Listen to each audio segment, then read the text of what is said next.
दर्शकवृन्द नमस्कार। जनधारणा खबरको युट्युब च्यानलमा यहाँहरूलाई स्वागत गर्न चाहन्छु। म निमकान्त पाण्डे। आज 2080 भदौ 15 गते नेपालले 3 वर्ष अगाडि जारी गरेको चुच्चे नक्सा चीनले किन स्वीकार गरेन? भारतले त स्वीकार गरेको थिएन नै, तर चीनले पनि किन स्वीकार गरेन? नेपालका राजनीतिक दलका नेताहरू, प्रमुख प्रतिपक्षी दलका नेता जो प्रधानमन्त्री हुनुहुन्थ्यो केपी ओली, जुन बेला यो नक्सा पारित गरिएको थियो, लिपुलेक, लिम्पियाधुरा र कालापानी समेटिएको नक्सा, केपी ओलीले आफ्नो कार्यकालमा गरेको सबैभन्दा ठुलो देशभक्तिपूर्ण कार्य भनेर अहिले पनि दाबी गर्ने गर्नुहुन्छ र उहाँको त्यो कार्यलाई सर्वत्र नेकपा एमाले पङ्क्तिले प्रशंसा गर्ने र त्यसैलाई भजाएर नेकपा एमाले देशभक्त पार्टी हो, राष्ट्रवादी पार्टी हो, राष्ट्रिय स्वाधीनताको निम्ति नेकपा एमाले कृत सङ्कल्पित छ भनेर दाबी गर्ने गर्दछन्। नेकपा एमालेका नेता र कार्यकर्ताहरूको निम्ति त्यो चुच्चे नक्सा ठुलो कोसेढुङ्गा बनेको छ। तर चुच्चे नक्सालाई कार्यान्वयन गर्नतर्फ केपी ओली नेतृत्वको सरकारले उदासीनता देखाएको मात्र होइन, लुकाउने काम गर्यो। शैक्षिक सामग्रीमा प्रकाशन भयो, शिक्षा मन्त्रालयले प्रकाशन गर्यो, त्यसलाई वितरण गर्न प्रधानमन्त्री केपी ओलीले रोक्नुभयो। त्यसलाई वितरण नै गरिएन, शैक्षिक सामग्रीको रूपमा त्यसलाई प्रवेशै गराइएन। अहिले आएर चीनले भारतको अरुणाञ्चल क्षेत्रलाई समेत आफ्नो नक्सामा समेटेर नयाँ नक्सा जारी गरेको छ। तर त्यही नक्सामा चीनले नेपालको अस्तित्वलाई चुनौती दिने गरिकन चुच्चे नक्सालाई काटेर भारतले जो जारी गरेको थियो नेपालको चुच्चे नक्सा काटिएको नक्सा, त्यसैलाई सहमति जनाउने गरिकन नक्सा सार्वजनिक गरेको छ चीनले। भारतले हस्तक्षेप गरेको थियो लिपुलेक, लिम्पियाधुरा र कालापानी। नेपाल सरकार तै चुप मै चुप भयो। नेपाल सरकारले पत्राचार समेत गर्न सकेन। अहिलेसम्म कालापानी क्षेत्रमा भारतीय सैनिक फौज तैनात छ। लिपुलेकको सन्दर्भमा भारत र चीनबीच द्विपक्षीय समझदारी बनाएर त्यहाँबाट मार्ग बनाउने भनेर, त्यहाँ सडक निर्माण गर्ने भनेर सन् 2015मा सम्झौता गरेका थिए। त्रिपक्षीय सीमा बिन्दुलाई भारत र चीनले मात्र किन सम्झौता गरेको भनेर तत्कालीन प्रधानमन्त्री, नेपाली काङ्ग्रेसका सभापति समेत रहेका सुशील कोइरालाले आपत्ति जनाउनु भएको थियो, पत्राचार गर्नुभएको थियो चीनलाई। तथापि त्यो विषय अगाडि बढेन। नेपालले लिपुलेक, लिम्पियाधुरा र कालापानी क्षेत्रलाई नक्सामा समेटिसकेपछि त्यस सम्बन्धमा चीनलाई जानकारी नगराउनु नेपालका राजनीतिक दलका नेताहरूको, नेपाल सरकारको कूटनीतिक चातुर्यता होइन, त्यो कूटनीतिक दूरदर्शिता पटक्कै भएन। यसले गर्दा अपरिपक्वता प्रशस्त देखिन्छ। छिमेकी देश दुवैलाई नेपालको भूभाग हाम्रो हो भन्ने सन्देश समेत दिन सकिरहेको छैन नेपालले। यिनीहरूले शासन मात्र गर्छन्।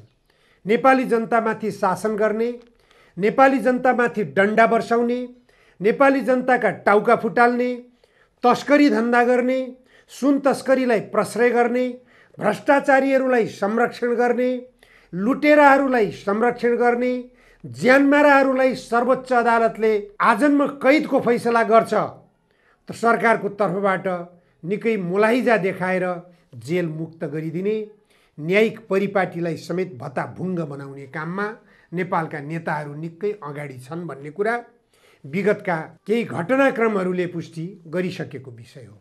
अहिले चीनले सार्वजनिक गरेको नक्सालाई नेपालका धेरैजसो राजनीतिक दलका नेताहरूले सम्भवतः जानकारी नै पाएका छैनन्। भारतले त्यही नक्सा सार्वजनिक गरेर आफ्नो नक्सा बनायो, अथवा लिपुलेक, लिम्पियाधुरा र कालापानी नेपालको होइन भारतको हो भन्ने सन्देश दिने गरिकन भारतले 3 वर्ष अगाडि नक्सा सार्वजनिक गरेको थियो। त्यो नक्सालाई काउन्टर दिने गरिकन नेपालको संसदले चुच्चे नक्सा बनाएर लिपुलेक, लिम्पियाधुरा र कालापानी नेपालकै भूभाग हो भन्ने सन्देश दिने प्रयास गर्यो। तर त्यसलाई कार्यान्वयन गर्नेतर्फ भारत सरकारलाई सामान्य रूपमा पत्राचार समेत गर्ने हिम्मत गरेन। किन होला? भारत रिसाउला कि भनेर हो। यो सबैले बुझ्दा हुन्छ। भारत रिसायो भने के हुन्छ? नेपालका शासकहरूलाई भारतले सत्ताबाट हटाइदिन्छ, अर्को वैकल्पिक नेतृत्वको सरकार बनाइहाल्छ। तर संसदको सर्वसम्मत रूपमा त्यो नक्सा पारित गरिएको थियो। संसदबाट सर्वसम्मत रूपले त्यो नक्सा पारित गरिनु, तर केपी ओली नेतृत्वको सरकारले भारत सरकारलाई नक्साबारे जानकारी गराउन पत्राचार समेत गर्न नसक्नुले के जनाउँछ, के सङ्केत गर्छ? यही विषयमा चीनले चुच्चे नक्सालाई काटेर भारतले सार्वजनिक गरेको नक्सालाई नै मान्यता दिएर आफ्नो नक्सामा सार्वजनिक गरेपछि त्यसलाई काउन्टर दिने गरिकन सबैभन्दा सजग रूपमा प्रस्तुत हुन खोजेका छन् काठमाडौँ महानगरपालिकाका मेयर बालेन शाह। उनले चीनको निम्तोलाई समेत अस्वीकार गरेका छन्। चीनले यहाँसम्मको ज्यादतीपूर्ण काम गरेर नेपालको भूमि हस्तक्षेप गर्ने, भारतलाई टेवा पुर्याउने काम गरेको हुनाले नैतिकताको आधारमा पनि म चीन भ्रमणलाई स्थगित गर्छु। फेसबुक सञ्जालमा राखेर हिजो बिहिबार अथवा भदौ 14 गते मेयर बालेन शाहको चीन भ्रमण तय भएको थियो। पर्यटन सम्बन्धमा एउटा कार्यक्रम थियो। चीन सरकारले निम्तो गरेको थियो। त्यो निम्तोमा जानको निम्ति हिजो तयारी समेत भइसकेको थियो। यही नक्साको कारणलाई जनाएर बालेन शाहले नैतिकताको आधारबाट म चीन भ्रमणलाई स्थगित गर्छु, किनकि नेपालप्रति ठुलो अपमान गरेर चीनले नक्सा जारी गरेको छ। नेपालले 3 वर्ष अगाडि जारी गरेको चुच्चे नक्सालाई काटेर भारत हस्तक्षेपकारी गतिविधिमा उत्रिएको, नेपालको भूमि हडप्न उत्रिएको भारतलाई उत्साहित गराउने गरी भारतले जारी गरेको नक्सालाई समर्थन जनाउने गरी चीनले समेत नक्सा जारी गरेको हुनाले यस्तो अवस्थामा म चीनको भ्रमण गर्न उपयुक्त ठान्दिनँ भनेर उहाँले फेसबुक सञ्जालमा सार्वजनिक गरेर, ट्विटरमा सार्वजनिक गरेर आफ्नो देशभक्तिपूर्ण भावना सन्देश दिनुभएको छ। यति सन्देश पनि नेपालका राजनीतिक दलका नेताहरूले दिन सकेनन्। सक्नुपर्ने कसले हो? वास्तवमा भन्ने हो भने परराष्ट्र मन्त्रीले बोल्नुपर्ने हो, प्रधानमन्त्रीले बोल्नुपर्ने हो, मन्त्री परिषदको निर्णय गरेर चीन सरकारलाई सन्देश दिनुपर्ने हो। काठमाडौँ महानगरपालिकाका मेयरले राष्ट्रियताको सम्बन्धमा, एउटा नक्साको सम्बन्धमा यति संवेदनशील बनेर किन कुरा उठाएको, दुई देश बीचको सम्बन्धमा कटुता पैदा गर्न खोजेको भन्ने खालका आरोप पनि लगाउन सकिएला। तर मेयर बालेन शाहले विगत केही महिना अगाडि मात्र आफ्नो कार्यकक्षमा ग्रेटर नेपालको नक्सा सजाएर राख्नु भएको चर्चा नेपालव्यापी मात्र होइन, संसारव्यापी भयो।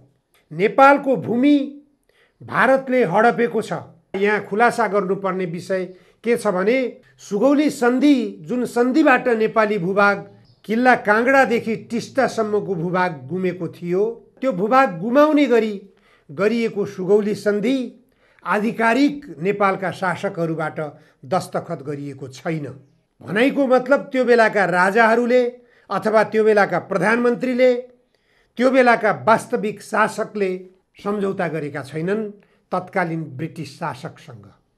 तल्लो तहका नेपालका कुनै कर्मचारीले दस्तखत गरेर नेपालको भूभाग ब्रिटिस शासकहरूले हस्तक्षेप गरेका थिए, कब्जा गरेका थिए। त्यो भूमि ब्रिटिस शासकहरूले भारतलाई स्वतन्त्र छोडेर जाने बेलामा दिएर गए।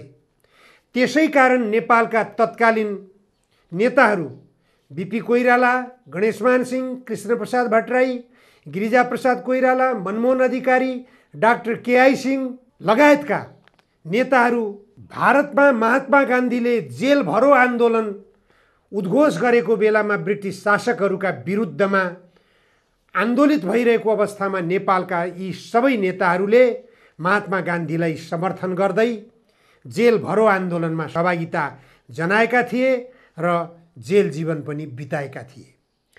नेपालका नेताहरूले भारतको जेल भरो आन्दोलनमा ब्रिटिस शासकहरूका विरुद्धमा जेल जीवन बिताउनुको कारण के होला?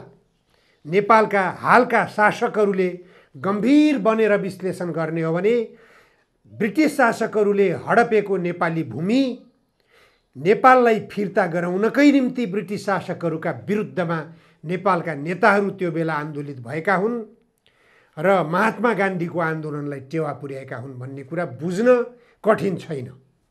आजका भारतीय शासकहरूलाई नेपालका शासकहरूले यति कुरा बुझाउन अलिकति मात्रै हिम्मत गर्ने हो भने, अलिकति मात्रै चासो देखाउने हो भने असम्भव छैन।